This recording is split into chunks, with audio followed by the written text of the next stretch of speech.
柯文哲一直主张说两岸的问题是假议题，但这个就不是假议题，因为现在中国大陆已经强起来了，不由得你去逃避了。那国民党始终不愿意面对嘛，因为你看民进党没有什么路线问题啊，反正他只要有一个无敌的神助牌，就是台湾独立。今天不管发生什么事情，他只要拿这个支持者很铁。那现在显以见得就是大罢免如果被民进党搞过了，那内部的疯狂终将吞噬台湾。如果台湾办一个成为美国51州的公投，高几率会过，所以呢，美国是渣男。但是 Chip 这边说美国是渣男，是因为他对台湾超好，出手超阔气。这时候我就是满头问号。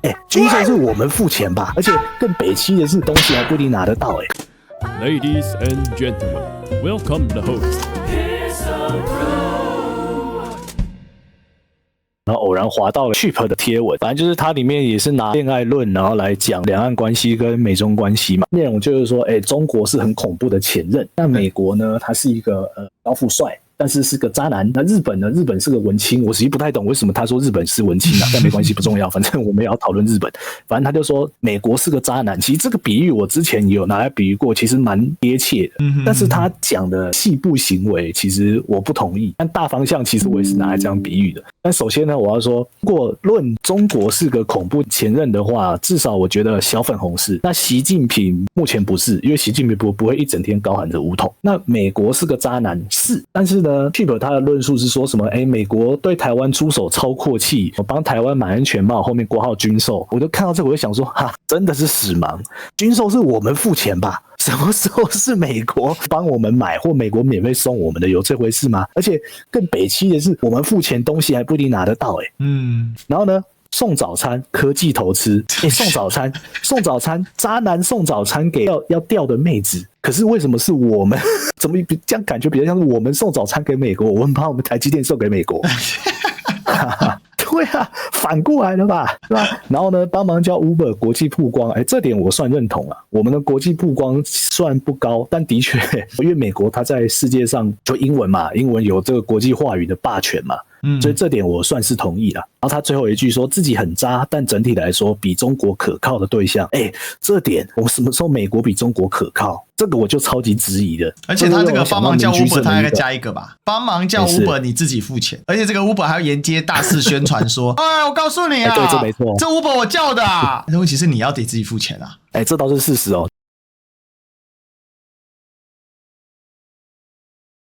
这让我想到民进政刚好最近他要发表一个新的这个暴论，就是说美国跟中国虽然都不是好东西，但是美国他只是要出卖你，但中国呢会打你。我看到这句话我就傻了，我说美国出卖你的方式不就是可以让中国没有压力的打你吗？这不是一样吗？对啊，然后青鸟回呛我，他说好啊，那难不成你要成为香港跟新疆吗？然后我就回呛他说好，首先新疆你说中共在那边屠杀维吾尔族，那你自己去查资料，你知道维吾尔族人口是成长的吗？中共越屠杀人越多，那拜托他多屠杀一点好不好？有够白痴！而且现在中共不是开放免签吗？你要去新疆随便你去啊。然后他又拿很多那种什么国外的独立媒体啊，他说我要去新疆的哪里看，比如说我要去疑似新疆集中营的地方去看，我不能进去啊！你看这是不是不够民主不够自由？那我就说好，不用到新疆，不用到中国。你现在去台湾的，比如说女子监狱、男子监狱，随便你就拿一个你自己做的媒体证，然后呢，你去跟那边的办事员说：“你好，我是某某某独立媒体，我要来你这边进行采访。”人家会让你进去吗？所以你说台湾不民主吗？台湾不自由吗？他就无言啊。我说对啊，你的论述不就这样吗？人家不让你去就是民主不自由啊，台湾不让你去就是民主自由，你的标准是什么？对，那像你去跟美国人说你要爱国，这个不叫洗脑啊。你跟你认为的新疆人说，你要堂堂正正做一个中国人啊，这样就叫洗脑。对啊，这个标准在哪里？对啊，然后接下来香港，你说香港很惨是不是？香港人均 GDP 比我们高，你知道吗？所以香港人比我们有钱呢。然后他就说有钱又怎样？他们没有自由民主啊，他们不自由啊。那我就说好嘛，那你这样的心态就像一个乞丐在呛郭台铭说，郭台铭你好可怜哦，你不够自由，这个乳蛇心态嘛。然后他就被我怼的有点不知道怎么怼我，反正只能闹说反正你就是已经被中共洗脑了什么什么之类的。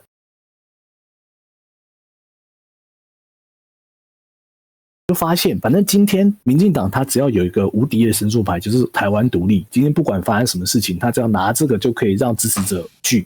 你看最近不是因为民进党太多共谍被抓到了吗？然后呢，曾云鹏就出来讲了一句倒反天罡的神器，也是暴论嘛，说蓝白没有被抓到，我们绿的被抓到很正常啊，但蓝白被抓没有共谍被抓到才奇怪吧？你一天到晚指控人家是共谍，就共谍在你自己家，合理。但是呢，你一天到晚被你指控是共谍，那个人没有任何是共谍的证据，反而不合理。有没有话完全可以反着讲了？有没有？那蓝在逃避嘛？那白的话，其实我觉得他们的意识形态立场肯定也是，就至少跟前党主席柯文哲本人跟现任党主席黄国昌本人，他们是独派，我觉得点是比较没有什么争议的。因为柯文哲自己都讲了嘛，他只是希望跟对岸维持友好的关系，但是他内心主张是独立的嘛。那黄国昌他也不避讳说他自己就是个独派啊。而我个人呢，我要强调的是，我个人不代表历史哥，因为我主张和平，我希望能够和平独立，但是做不到，所以我只好选择了和平统一。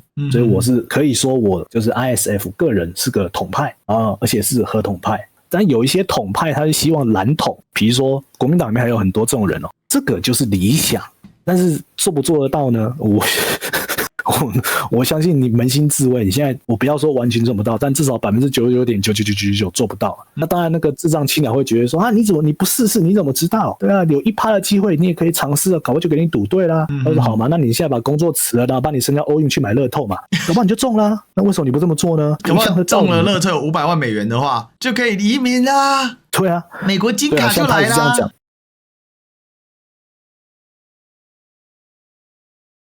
今天你打完之后，要是你不幸打输了，那接下来你要怎么办？那继续打啊。我说好，那你所谓的继续打的定义是指2300万人都死光，通通被杀光光，那种才叫打完，还是呢要打到一个什么样的停损点？那他这就说，那当然是有个停损点啊。好，那有了停损点之后，那你接下来做的事情是什么？谈判嘛，对不对？对。那请问你的谈判，然后这个时候就不叫投降吗？你先去谈就叫投降，那你被人家暴揍一顿之后再去谈，这个就不算投降，这不是很白痴吗？你都知道这个高几率打不赢的，那你硬要去硬碰硬，然后被暴揍一顿之后，那你的筹码更少了，这时候反而就不算投降了。我就这样问他嘛，这就像说，请问马关条约是不是一种谈判？是啊。请问马关条约是不是一种国际条约？是啊。那请问马关条约到底本质是什么？割地赔款不平等条约啊，废话。以前我们在学历史的时候，有人就说当时清朝签订了很多不平等条约，那你知道后来的课本怎么改？你知道吗？叫做清朝纳入国际体系。那清朝怎么纳入国际体系呢？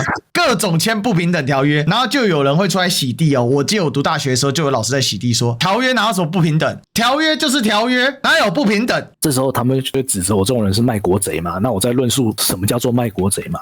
历史哥怎么看待辜显荣？卖台求荣啊。辜显荣就是妥妥的一个台阶嘛，他等于是让日本人进台北城嘛。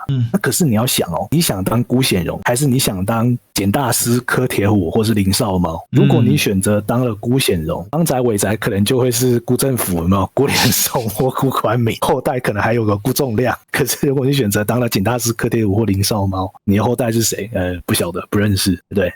甚至在历史课本上，你看那是因为像历史哥你这样，你对历史有一定研究跟认识的人，你会认为辜显荣就是个台阶。可你看辜显荣到了现在，是不是有很多人在帮他洗地，帮他洗说他是为了台北城的秩序大乱啊，他让日军进来是为了维护台北城的秩序啊，后代通通都帮你洗的又白又亮啊，你是台湾人的英雄。那就回到我的题目嘛，就是白的，我觉得他们迟早也是要面对的因为柯文哲一直主张说两岸的问题是假议题，但这个就不是假议题，因为现在中国大陆已经强起来了，不由得你去逃避了。那国民党也是一样嘛，因为国民党始终不愿意面对嘛，因为你看民进党没有什么路线问题啊，反正大家就是无脑台独就对了，甚至就是所谓的台独变成中华民国独也可以啊，随便，反正他们的核心思想就是独嘛，那讲不过你就是拿独出来压你就可以了，就他们支持者很铁嘛。假设我们撑过去了大罢免，然后呢2026我们的反绿阵营的县市长也选得很好，那是不是就是现在民进党气势最衰的时候？那这个议题我觉得势必要拿出来讨论。以前民进党士气很强嘛，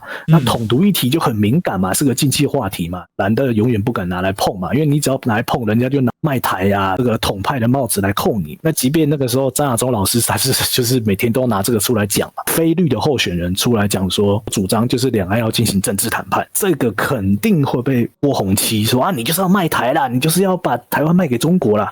对，但是你不面对，那就是只剩下硬着陆。